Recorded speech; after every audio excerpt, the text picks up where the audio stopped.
At 3 a.m., deep inside the heart of Moscow, a 440-pound shadow is surfing the black waters of the Moskva River just 50 feet below the streetlights. In exactly 180 seconds, this shadow is going to deliver a history lesson to the Kremlin, and the tuition fee is going to be explosive. This is the AN-196 Liutyi, and it isn't alone. To understand why the Moscow skyline is about to light up, we have to look at last week's headlines. Vladimir Putin ordered a massive strike on Ukraine's power grid, leaving over 1 million people freezing in minus 20-degree weather. He thought he could freeze them into submission. That was a fatal miscalculation. Ukraine's response was the largest drone swarm in history. Nearly 300 Liutyi attack drones and decoys are currently penetrating the capital's airspace. Sheremetyevo and Domodedovo airports are already in total lockdown. Panic is setting in at the gas pumps. But the real target isn't the civilians. It is the strategic fuel reserves and command centers that keep the Russian war machine running. Meet the Liutyi pack! These little monsters are cheap, ugly, and infinitely smarter than the multi-million-dollar defense systems hunting them. They aren't flying straight like stupid cruise missiles, they are playing a game of ninja, utilizing the river winding through the city as a stealth highway that Russian planners never anticipated. The question tonight isn't if Russia can shoot, it is whether the mighty S-400 Triumph and the Pantsir systems can stop a swarm that knows how to hide in the city's own geography. At 11:45 p.m., the journey begins 400 miles southwest of the Kremlin. This isn't a standard air raid, it is a migration of lethal intent. The swarm of nearly 300 drones, a mix of live Liutyi warheads and cheap radar-reflecting decoys, doesn't climb to cruising altitude. Instead, they drop to the hard deck, skimming just under 100 feet above the frozen treetops.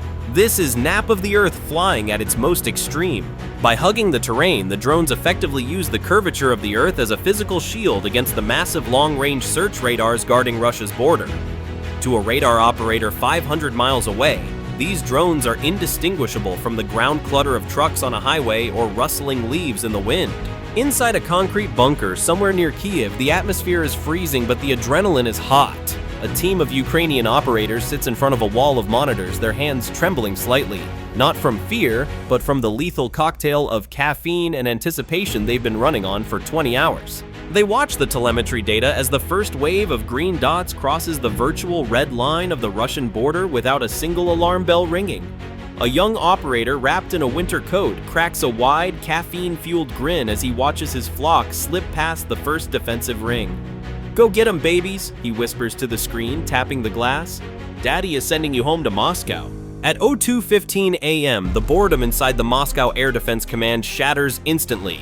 The screen of the massive 92N6E gravestone radar suddenly floods with contact warnings. High-altitude bogies, approaching fast from the south. The reaction is visceral and immediate. On the rooftops of central Moscow, the Pantsir S-1 units, famously hoisted onto government buildings by cranes months ago, unleash hell. Twin 30mm cannons and 57 E-6 missiles tear into the night sky, turning the airspace above Red Square into a chaotic display of pyrotechnics that rivals a 4th of July finale. High above the city, the decoys do exactly what they were built to do. They die spectacularly. The plywood and radar reflector drones disintegrate in balls of fire, raining debris down onto the empty streets. Inside the command center, the Russian crews erupt in premature celebration, watching the blips vanish one by one, convinced they have crushed the raid before it could even scratch the paint on the Kremlin walls. They are celebrating a magic trick. While every sensor and every pair of eyes is locked on the fireworks display in the stratosphere, they completely miss the knife slipping between their ribs. Down in the ink-black canyon of the Moskva River, far below the radar horizon, the main kill swarm is gliding in total silence. They are skimming just feet above the freezing water, using the winding riverbanks as a natural trench, remaining completely invisible to a billion-dollar defense grid that was designed to fight World War III in the clouds, not hunt for ghosts in the gutter. At 02:48 a.m., the burning wreckage of the decoys creates a chaotic thermal curtain drifting over the city, momentarily blinding the infrared sensors of the defense grid.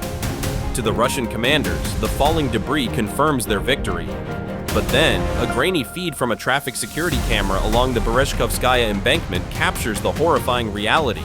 Dozens of Liutyi drones are banking hard in unison, following the serpentine curves of the Moskva River like a squadron of fighter jets in a canyon run. They are utilizing the steep concrete embankments of the river as a physical shield, effectively masking their radar signature from the listening ears of the defense grid. Mobile Pantsir S-1 units parked along the riverside scramble to engage, their turrets spinning wildly as they try to track targets moving at 100 miles per hour just yards above the water. The night erupts with tracer fire, but most of the shells simply chew up the granite walls or splash harmlessly into the river. This highlights the fatal flaw in the Kremlin's defense architecture. The S-400 Triumph is a masterpiece of high-altitude engineering, capable of tracking 300 targets simultaneously in the stratosphere. But it suffers from a critical blind spot: geometry. Its massive radar beams are designed to look up and out, not down and in. It is like using the Hubble Space Telescope to find a mouse scurrying across your kitchen floor. The instrument is simply too powerful and too specialized to see the threat right under its nose. While the S-400 scans the heavens for NATO bombers, the Liutyi swarm is literally flying underneath its gaze, using the city's own geography to erase the billion-dollar advantage of the Russian military. At 02:52 a.m., the Russian command finally stops underestimating the threat. The realization that the main attack force is already inside the ring road triggers a panic response usually reserved for nuclear war. The order goes out: burn the spectrum. Every electronic warfare station in the Moscow military district, the massive Krasuka 4s and the rooftop Pol 21 jammers, cranks its output to maximum power.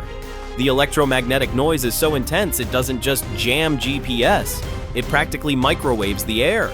On the Ukrainian operator screens, the satellite link dissolves into static. The global positioning signal vanishes. According to the Russian plan, the drones should now be blind, deaf, and drifting aimlessly into the sides of bridges. But the Liutyi swarm doesn't drift, it doesn't even flinch. Inside the bunker near Kiev, the mission commander shouts the order that changes the game: cut the cord, switch to inertial and optical AI. Instantaneously, the drones stop listening to the outside world. They activate their internal inertial navigation systems, INS, sensing movement purely through accelerometers and gyroscopes. Simultaneously, the onboard cameras wake up, feeding video into a neural network trained on terabytes of satellite imagery. The drone looks at the shape of the riverbank, recognizes the distinct architecture of the Radisson Royal Hotel, and triangulates its position with meter-perfect accuracy. The Russian jamming wall is screaming into a void. The drones are navigating by sight. As the mobile Pantsir units race to the river embankments, their optical sensors trying to lock onto the heat signatures of the engines, the swarm plays its second ace. 15% of the Liutyi drones, specifically modified smokers, suddenly detonate pressurized canisters in their fuselage. They don't explode, they vent. A thick, chemically engineered aerosol fog erupts from the rear of the formation, settling heavily into the river valley. Within seconds, the Moskva River looks like London in the 1800s. The dense white cloud is designed to block thermal radiation.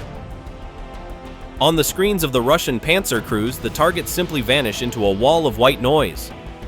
"I can't see them!" a gunner screams, firing 30mm rounds blindly into the mist. "The screen is white! We are blind!" One drone, clipped by a lucky stray round, spirals down and crashes into an empty office building on the embankment. The fuel tank ignites, creating a massive fireball. This acts as the perfect accidental decoy. Russian fire crews and emergency responders rush toward the blaze, clogging the streets and creating a chaotic diversion.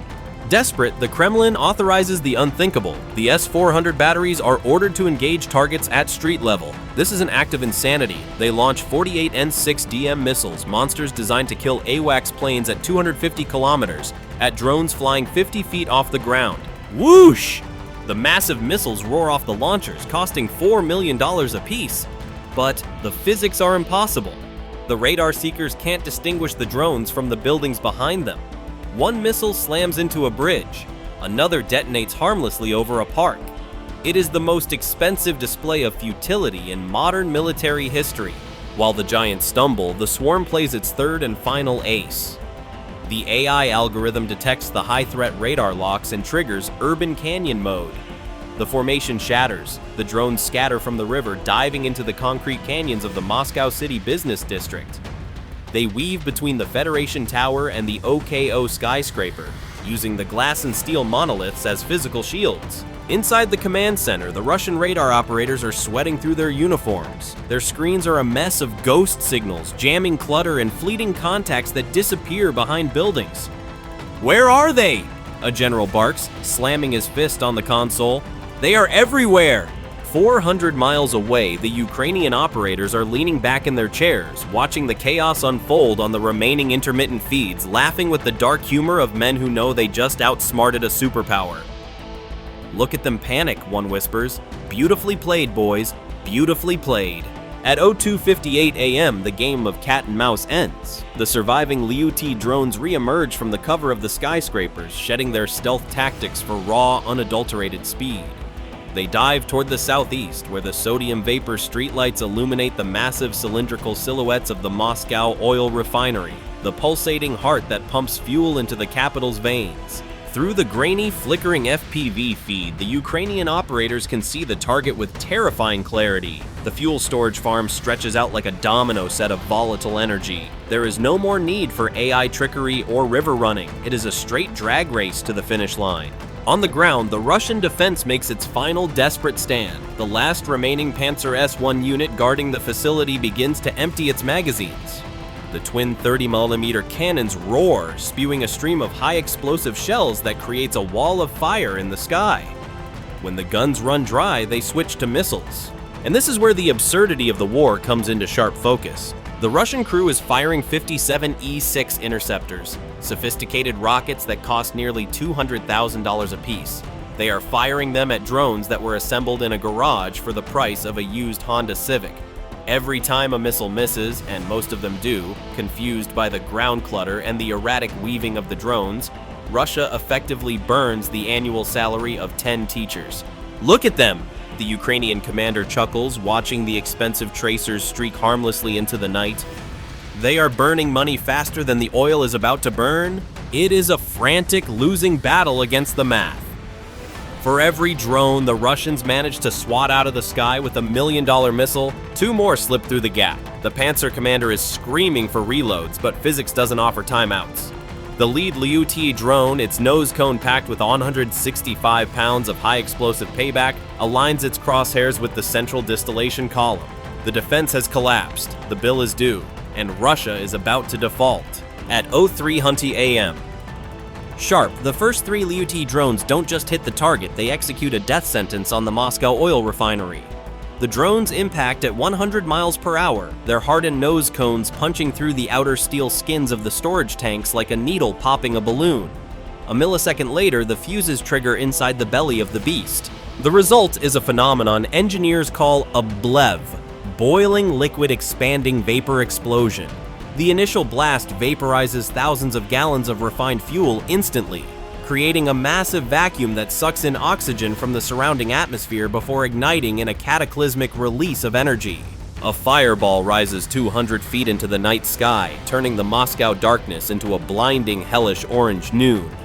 The shockwave travels outward at the speed of sound, shattering windows in apartment blocks 3 miles away and setting off every car alarm in the district, creating a cacophony of sirens that serves as a wake-up call no amount of state media propaganda can silence. But the destruction doesn't stop with the first tanks.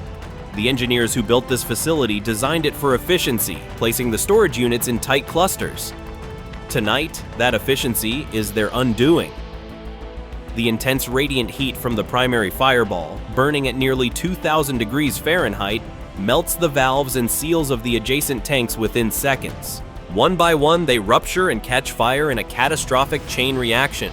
Millions of gallons of aviation fuel and diesel, fuel destined for tanks in the Donbass and jets in Syria, are now contributing to global warming in the most violent way possible.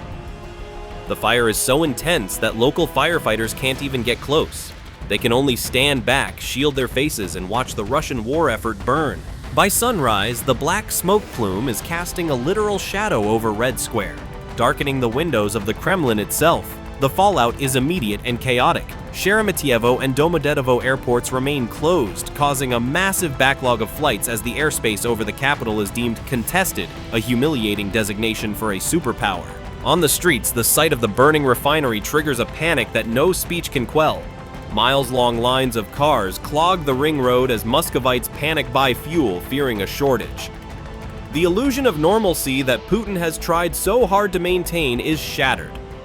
Russia just lost enough fuel to power an armored division for a month, but more importantly, they lost face. The S-400 failed, the Pantsir failed, the Kremlin's roof failed.